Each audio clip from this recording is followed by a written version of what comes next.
Estamos en el 22º domingo del tiempo ordinario del ciclo B dedicado al Evangelio de Marcos. Tomado del Evangelio, como ya nos recordaban en la bienvenida, lo que sí mancha es lo que sale de dentro del corazón. La primera lectura que vamos a escuchar está tomada del libro del Deuteronomio. Es el inicio de esa larga exhortación de Moisés a su pueblo, una vez que les ha recordado lo que Dios ha hecho para salvarlos.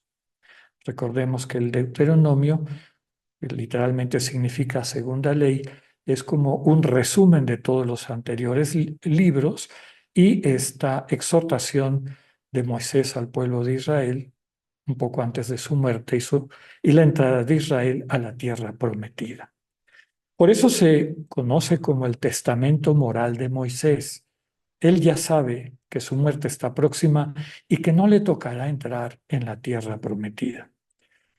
Moisés invita a los israelitas a no olvidar los mandatos y preceptos que el Señor les ha legado para que puedan tener una buena vida en la tierra que les ha preparado. Sus mandamientos están llamados a transparentar la sabiduría y prudencia de Dios ante todos los pueblos. La conducta de Israel debe dar testimonio de esto. De hecho, esa es la misión del pueblo de Israel. Nos describen los mínimos para una vida en armonía. Pablo, en sus cartas, ha descrito la ley de Moisés como el preceptor de Israel, es decir, quien le va acompañando el maestro hasta que llegue a la madurez, a la edad adulta. El paso de una regulación externa, heterónoma, una ley que viene de fuera, que eventualmente les permitirá madurar hasta encontrar la ley interna del amor de agape, que nos lleva de esta heteronomía a una autonomía o teonomía, el Dios que habitando en nosotros guía nuestras vidas. Tomado del texto, esta expresión tan bella: ¿qué nación tiene un Dios así de cercano?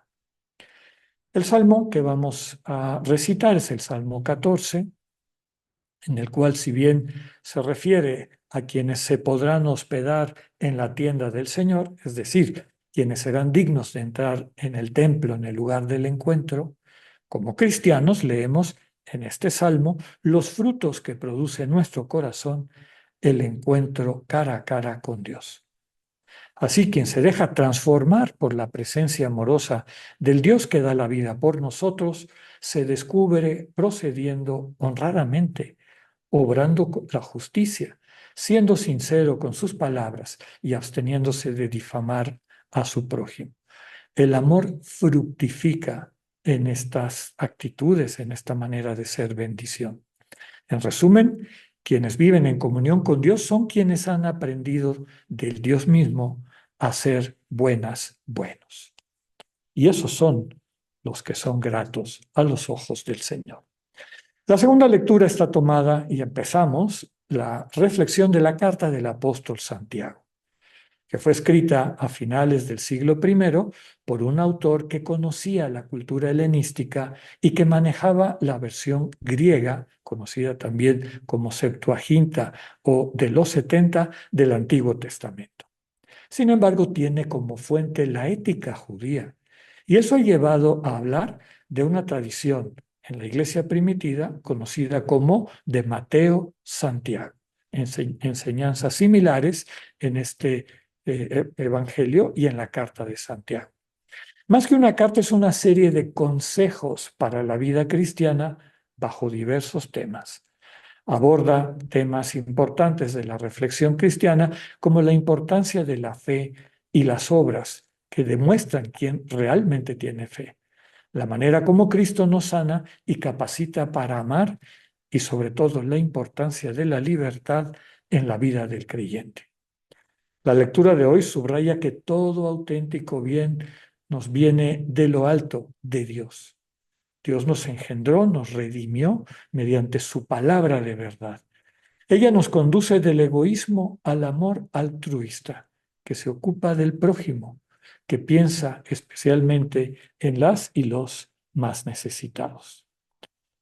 Nos invita Santiago, acojan dócilmente la palabra que ha sido sembrada en ustedes. Y así llegamos al Evangelio, capítulo 7 de Marcos, esta enseñanza profunda del Señor, básica de toda la buena noticia que comparte con su pueblo para liberarlo de las ideologías disfrazadas de religión. Habiendo dejado atrás el capítulo 6 de Juan, volvemos a Marcos. Hoy se nos presenta otra controversia del Señor Jesús con las autoridades religiosas de su época. Nos lo presentan como los fariseos y escribas, que venidos de Jerusalén vienen a ver qué es lo que enseña, a ver si es aprobable o reprobable. A ellos les llama la atención, bueno, ellos le llaman la atención a Jesús porque sus discípulos comían con manos impuras, es decir, sin haber practicado los ritos de purificación. Desde luego que no tenían ni idea de lo que es la higiene y las razones por las que nos lavamos las manos nosotros. En el fondo hay una pureza ritual y eso es lo que critica el Señor, que unos se sienten ya purificados y critican a los que no se han purificado. El Señor no se opone a las tradiciones de su pueblo, sino a la vinculación de la santidad de Dios con el concepto de pureza, que ha llevado a la construcción de una sociedad injusta y cruel que por eso excluye a enfermos, pobres, mujeres y extranjeros. El Señor nos enseña que la santidad de Dios está en su amor y en su misericordia. Las prácticas de los discípulos de Jesús no reflejan una despreocupación indolente o una rebeldía ante la tradición. Más bien nos muestran una comunidad en la que la religión, es decir, la religación, el reencuentro, vivir centrados en Dios, ha empezado a liberarse de prácticas que entorpecen, en vez de ayudar, a ver el mundo con compasión y misericordia. Los discípulos de Jesús han descubierto la ley interna de la caridad, del amor, como valor absoluto ante el cual todos los otros preceptos ocupan un lugar secundario. También invita a moverse de una moral de preceptos, o sus reglas, premios y castigos, a una ética de actitudes, la maduración de un corazón que percibe el amor de Dios en todo y en todas y todos y que interactúa desde esa sensibilidad. No olvidemos lo que nos enseña el Evangelio. Lo que mancha son las actitudes que se cultivan en el corazón.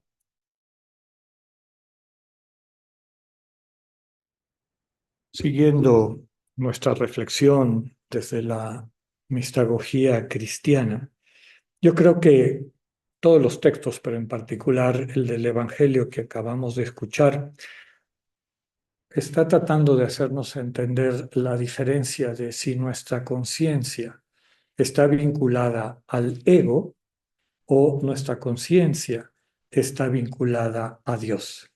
Si vivimos en comunión con el ego o vivimos en comunión con Dios. Estar en comunión con el ego significa que nuestra sensibilidad pues es egocéntrica. Como hemos dicho en otras ocasiones, está centrada en cosas, simple y sencillamente porque esa conciencia enferma, esa conciencia colonizada por el ego, no ve personas. Puede ver seres humanos caminando, pero no percibe la maravilla que es eso que nuestros antepasados cristianos llamaron persona y que utilizaron el mismo término, hipóstasis, para describir las personas divinas y las personas humanas, ¿no? Para subrayar que somos imagen de las personas divinas. Quien no se conoce como persona se vive como individuo. Vive en una realidad individualizada, cosificada. Y fíjense lo que es curioso y es lo que está tratando de desenmascarar el Señor. Se pueden construir religiones completas, cosificadas, individualizadas. Y eso es lo que critica el Señor. Sus prácticas religiosas, esto de los 613 mandamientos que trataban de cumplir al pie de la letra los fariseos en particular, y también los maestros de la ley, desde su interpretación de lo que el Señor pedía a través de la Torá, pues les hacía sentir que iban muy bien, pero no se daban cuenta que era una absoluta distracción. Ya muchas veces les he comentado que las religiones cosificadas en el fondo no son religiones, son ideologías, son inventos que elabora el ego para mantenernos sojuzgados, para mantenernos esclavos de ese ego. ¿No? Religiones de objetos sagrados, ¿no? En los cuales algún objeto, una antigüedad, una piedra, o tal lugar, etcétera, pesaba más, les parecía más importante que las personas, porque como que ese objeto apuntaba a esa realidad trascendente, nuevamente cosificada, porque se la figuraban, era una proyección de sus propios egos. Los egos que se alimentan del poder, pues se fabrican un Dios que es así. Los egos que se eh, construyen alrededor de la imposición a las otras personas o al acumular riquezas, etcétera, se fabrican a un Dios que se parece, un ídolo que se parece a sí mismo.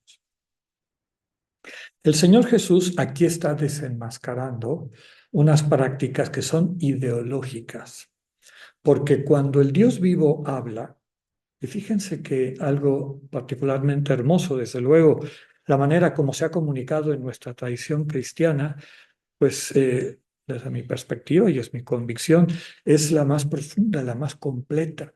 Pero todos los grandes místicos de todas las religiones descubren lo mismo. El que se les presenta es fuente de amor, no sigue los criterios del mundo, de poder, etcétera. Aquí la gran pregunta, más allá de que los términos que utiliza, el corazón en particular, la gran pregunta es, ¿qué descubres que surge de tu interior, de tu conciencia, y que puedes captar en la forma como interactúas con las demás personas? De tu conciencia sale amor, cariño, los multicitados frutos del espíritu de los que nos habla Pablo, ¿no? Alegría, etcétera. O de tu interior surgen pues todas las cosas que describe aquí el Señor.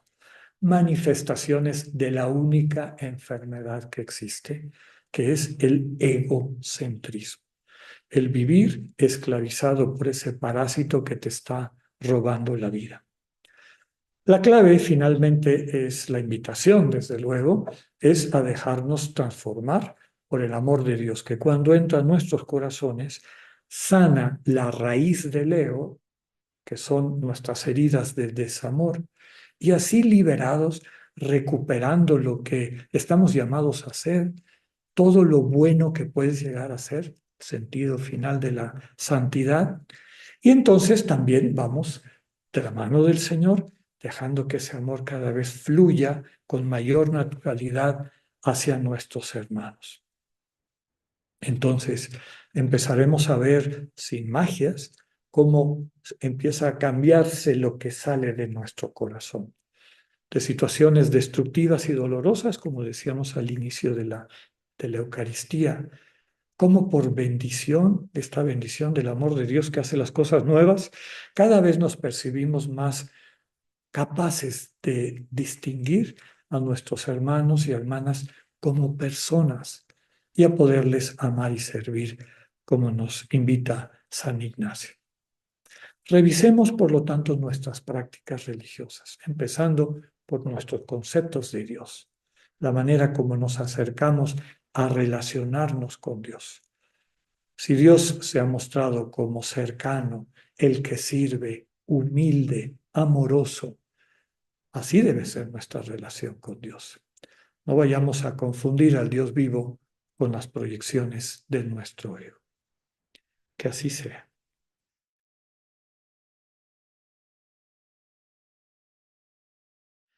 Como siempre, les invito a que en esta semana nos llevemos una reflexión, no tanto una especie de inventario para ver si soy muy bueno o soy muy malo, y más bien una apertura a la misericordia infinita de Dios. El término griego, describíamos hace algunas semanas, me parece, que se traduce como fe, como creer, que es pistis o pisteo, el griego, el verbo, perdón, significa básicamente tres cosas. Una es confianza, confiar en alguien, sobre todo. Segundo, creerle a esa persona, y por eso también se traduce como creer. Y el que a veces se nos olvida, fidelidad. La semana pasada recitamos el credo niceno-constantinopolitano, sustituyendo creo en Dios Padre por confío en Dios Padre Todopoderoso. Confío en solo Señor Jesucristo. Esta semana meditemos en la tercer elemento importante de eso que llamamos fe, que es fidelidad. Soy fiel a Dios Padre Todopoderoso. Soy fiel al Señor Jesucristo, Hijo de Dios. Soy fiel al Espíritu Santo. Soy fiel a la iglesia. Soy fiel a mi comunidad. Pidámosle al Señor la gracia de entender la profundidad de lo que este término significa. En el fondo, una relación de amor.